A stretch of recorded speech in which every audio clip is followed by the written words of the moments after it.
We are live, and be mindful of the cameras. And please do not use that front door during Jumah time for security purposes.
Assalamu alaikum. Please silence your devices. We still hear phones and stuff chirping. We are live. Thank you. Assalamu alaikum.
Assalamu alaikum wa rahmatullahi wa barakatuh.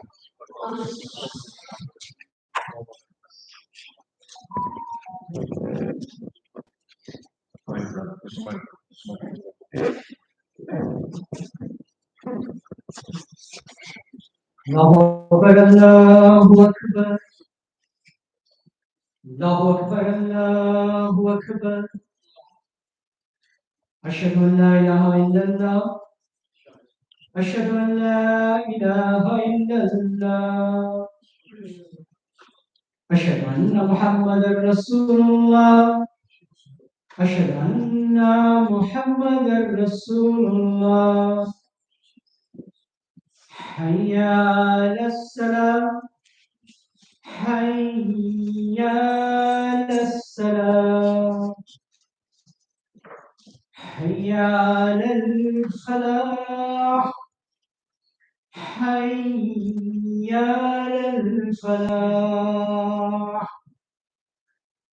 الله أكبر الله أكبر لا إله إلا الله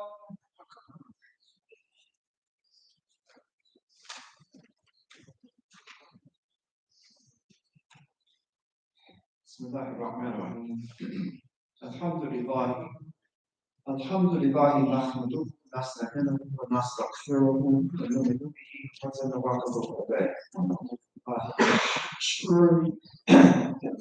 ومن سيئات أعمالنا وأشهد أن لا إله إلا الله وحده لا شريك له وأشهد أن محمدا عبده ورسوله أما بعد أعوذ بالله من الشيطان الرجيم بسم الله الرحمن الرحيم. Brothers and sisters, before getting into the theme of the Khutbah today, I ask that we remember our brothers and sisters throughout this Ummah of the Prophet Muhammad who may be suffering, whether we know the cause of their suffering and distress or not.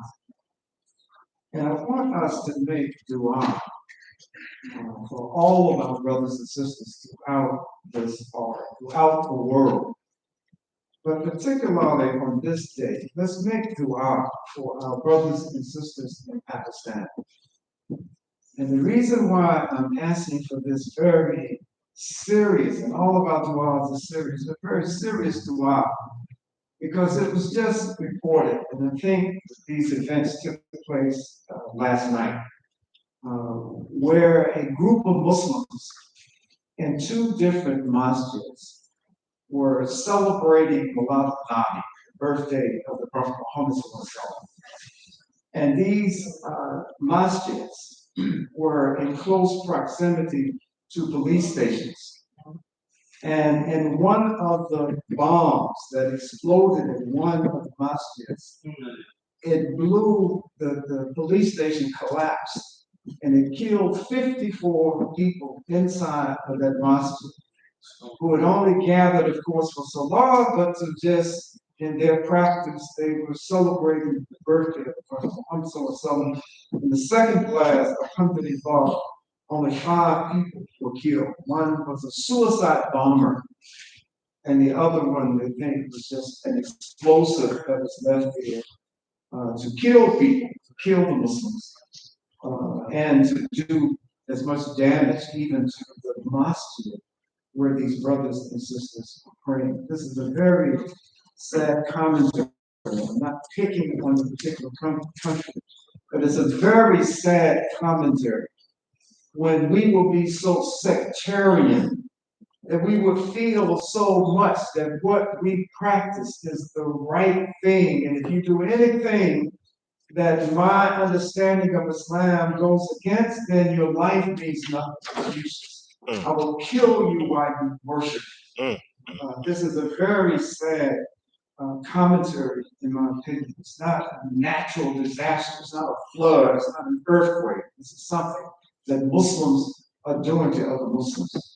Also, let us continue to make dua for our brothers and sisters in Morocco and in Libya, who have suffered, but still trying to recover from tremendous earthquakes in Morocco, and the flood waters that just wash so many thousands of Libyans out into the Mediterranean Sea, never to be seen again. Let us remember them in our du'as. Brothers and sisters, I want to just take a few moments today to talk the very necessary, essential qualities that we must have if, in fact, we say that I'm following the sunnah of the Prophet Muhammad sallallahu alaihi wasallam. That is kind of inconceivable. It's hard to understand how I can say that I'm following the sunnah. I love the Prophet Muhammad when my behavior is contrary to that of what I know is in the prophetic sunnah. That unless and until that behavior that we read about, that we say, sallallahu alaihi wasallam, every time the name of the Prophet Muhammad sallallahu alaihi wasallam is mentioned, that person, if we love the Prophet Muhammad sallallahu alaihi wasallam, then we will try to embody to the best of our abilities those qualities, those characteristics that we see in the Prophet Muhammad sallallahu alaihi wasallam. Brothers and sisters, Allah subhanahu wa ta'ala has made it very clear that He has chosen Muhammad ibn Abdullah as his Khatam Nabiyyin. And Allah subhanahu wa ta'ala, we find in Surah Al-Anbiya about the prophets, that that Allah subhanahu wa ta'ala makes the reference to the Prophet Muhammad sallallahu alaihi wasallam when he says, Bismillah ar-Rahman ar-Rahim, وَمَا أَرْسَلْنَاكَ إِلَّا رَحْمَةً لِلْعَالَمِينَ. That Allah is saying that we have sent you. We have sent you. Clearly, you have been sent as a mercy to all creatures. And that behavior of mercy of the Prophet Muhammad ﷺ was demonstrated in every action that he took from the time he received revelation until the time that Allah subhanahu wa ta'ala took his soul. That there's nothing that we can look at in the prophetic sunnah where we can find where the Prophet Muhammad ﷺ was mean and unreasonable with anyone. We can't find anywhere where it says that the Prophet Muhammad ﷺ cussed this Sahaba out because he was so bad at it. You can't find anywhere in the prophetic sunnah where we can find some of the behaviors that you and I exhibit while we're saying, I love Muhammad ﷺ. This is the guide that I'm going to follow for the rest of my life. I'm trying to tell them to. Brothers They're and listening to you, though. sisters, See? the Prophet Muhammad ﷺ is making clear that Allah subhanahu wa ta'ala has made it clear to him, for him to make it clear to us as human beings that if you want to receive mercy and compassion from Allah subhanahu wa ta'ala, then show mercy and compassion to others. Just simple equation, very simple. There's another hadith where the Prophet Muhammad ﷺ says that if you show mercy, show compassion to those here on earth, it's not saying just to those who believe and practice this faith in the way that you do. The hadith is explained in tafsir. Is everybody. Show compassion, mercy to everybody. If you do that, then the one who's above the earth, who's going to judge everything, then you will receive compassion and mercy in return. Brothers and sisters, the compassion of the Prophet Muhammad ﷺ was extended to every creature. You know this better than I. That it wasn't that I'll be compassionate to the Quraysh. I'll be compassionate to those Bani Hashim. I'll be compassionate to this group or to that group. I'll be compassionate with those who make the hijrah. I'll be compassionate only with those who helped us after we made the hijrah. You find the behavior of the Prophet Muhammad ﷺ making no distinctions in the way that he showed mercy and compassion to his Sahaba. That compassion extends to animals. It even extends to animals.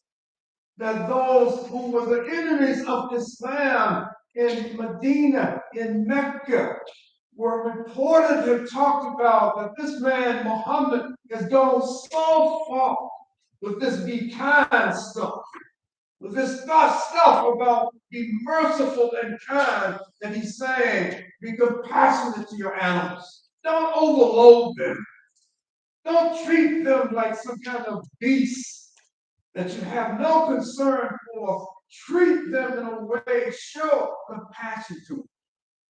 The Prophet Muhammad, when we read the Sirah literature, read the Hadith literature, they say that the character of the Prophet Muhammad was such, he was so compassionate that everybody who was around him, that he could be walking, going on a mission. There's something that he was going to do.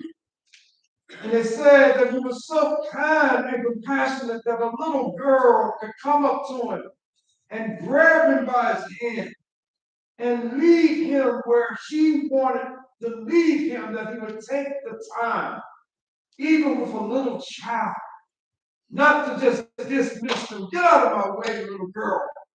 Can't you see I'm busy? I'm going to take care of the work, even with a little girl coming up to him.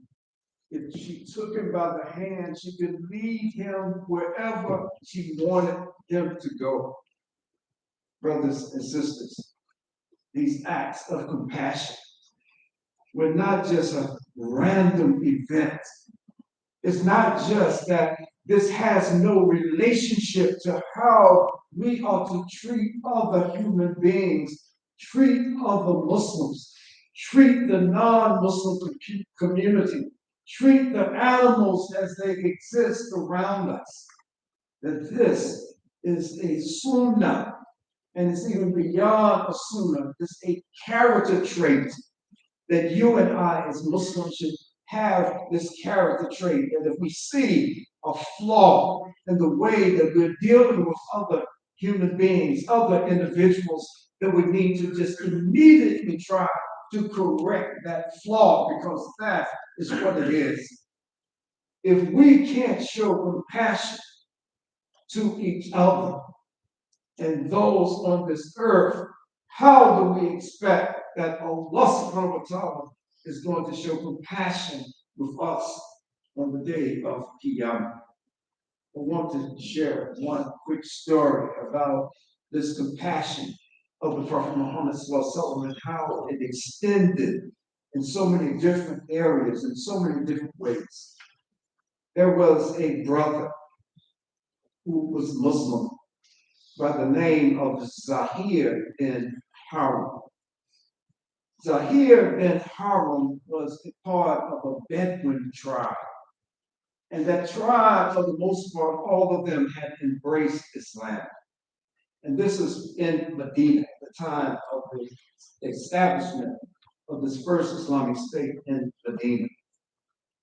And Zahir was a very, very simple man. Of course, he was a Bedouin. But even amongst other Bedouins, the description about him was he was a very humble, very simple individual.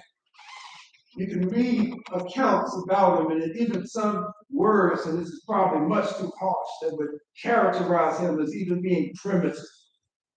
But they were trying to convey he was not a refined Sahaba. He was not one with all of the social graces. He was a poor person, and whenever he would come into Medina, all that he had would be vegetables and fruits that he would go into the marketplace and just sell, and then he would go back out into the desert. Nobody ever accused him of being some kind of royalty, but how did the Prophet Muhammad interact with Zahir? There's so many accounts in the Sirah literature, there are hadith about how the Prophet Muhammad treated this simple Bedouin man. And the Prophet Muhammad said about Zahir that he is a friend of mine, and he's a friend of the believers. So it's like, love this man. Allah subhanahu wa ta'ala loves him. These are the words of the Prophet. Allah loves him. I love him. So you should love Zahir. One of the most common in terms of just sophisticated ways of city living. He was not that at all. But this was a man that the Sahaba recognized that this person with this simple lifestyle. He wasn't an educated person. He wasn't a rich person. He wasn't even, as the narrations say, even an attractive man to other people. But that was not what the Prophet Muhammad loved. What he loved was that Zahir loved Allah subhanahu wa ta'ala, and he loved me. And I love Zahir, and you should love this man too. Don't don't balance the way that we deal with each other based on what that individual has or what they don't have. Base our attachment to brothers and sisters, as this episode that I'm sharing talks to me, not hearing voices, but it's understanding that I have, is teaching us to show compassion to other human beings, following this example of the Prophet Muhammad sallallahu alaihi wasallam.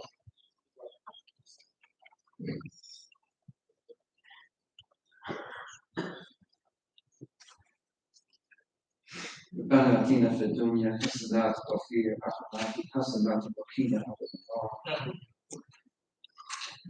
النار. Brothers and sisters, one other little quick story about Zahir. One time it's related that the Prophet Muhammad Zahir was in town. And the Prophet Muhammad came up behind and put his hands over Zahir's eyes, came from the back and put his hands over his eyes and didn't say a word. But because the Prophet Muhammad had the reputation of being the sweetest smelling individual in all of society, it said that the Prophet could walk past and you would know that the Prophet Muhammad had walked past because of the smell, the good smell that was in the air. So he put his hands over Zahir's eyes. And Zahir just took just a few moments. I know who this is. This is my friend. This is the Prophet Muhammad. And the Prophet Muhammad, because I'm just sharing this, there was a light-hearted side of the Prophet Muhammad as well. It was appropriate. He never told a joke that included a lie about anything or exaggeration. But he put his hands over Zahir's eyes and asked, who wants to buy this slave? Who wants to buy this slave? And Zahir was like, wow, what is he saying? This is me, messenger of Allah. And the Prophet Muhammad made it clear that this was a joke, this was a jest. This is a slave of Allah subhanahu wa ta'ala. This is what we should all aspire to be.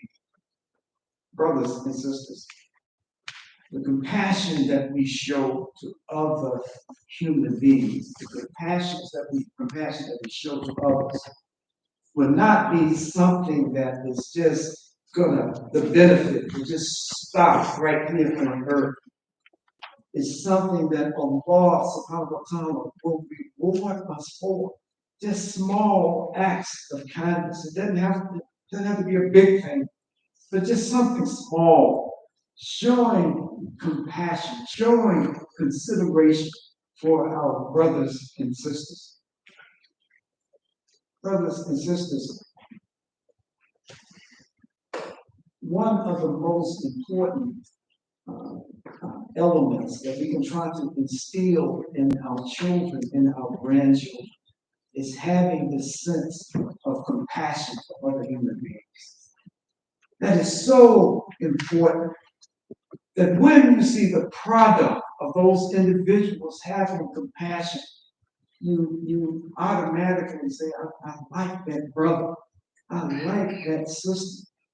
From just showing simple compassion to others, rather than being harsh and mean-spirited with each other. I want to share this real quickly. And that is when I was growing up.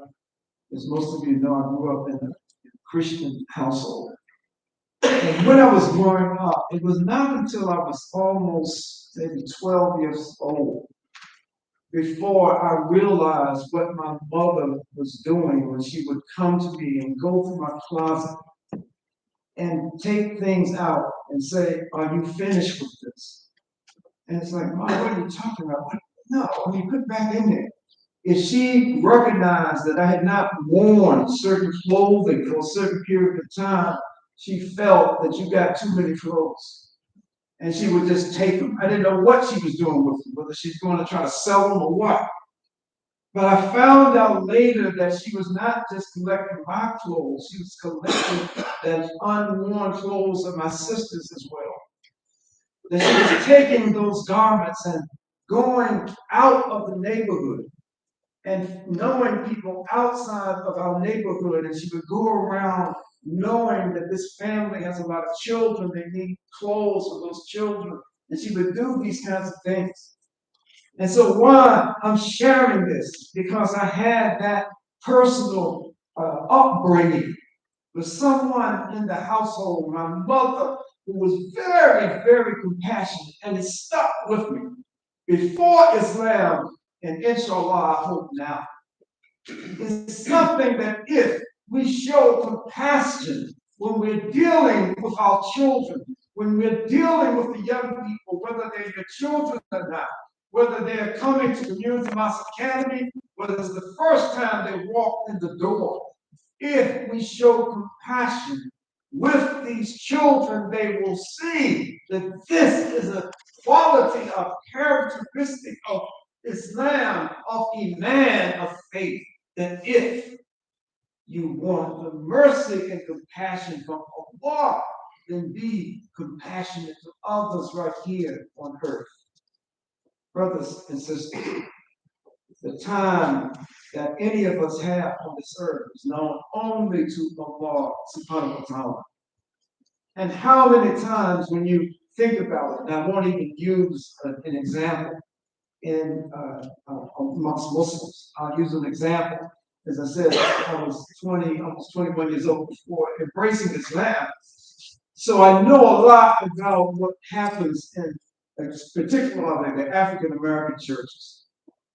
And talking to those elderly people in the congregation where I went to church, they would talk about, young man, you got to do this, you got to do that.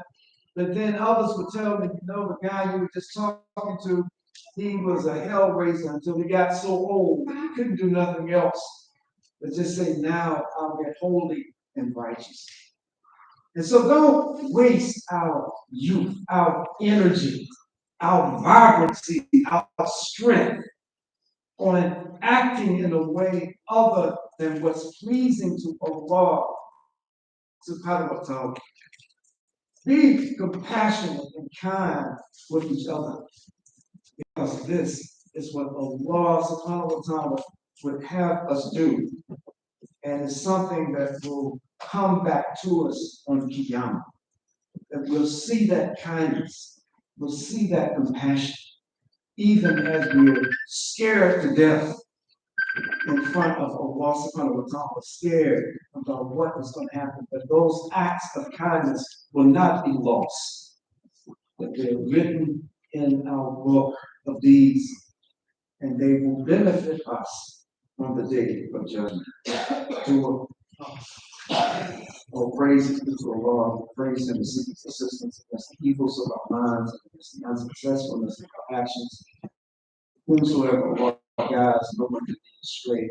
And whomsoever Allah calls us to action as a result of His deeds, no one can lead aright. For Allah, help those who help the religion of Muhammad and count us amongst them.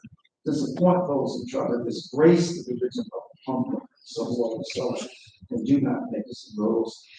Just a couple of very quick announcements. One is that the Community Mass Academy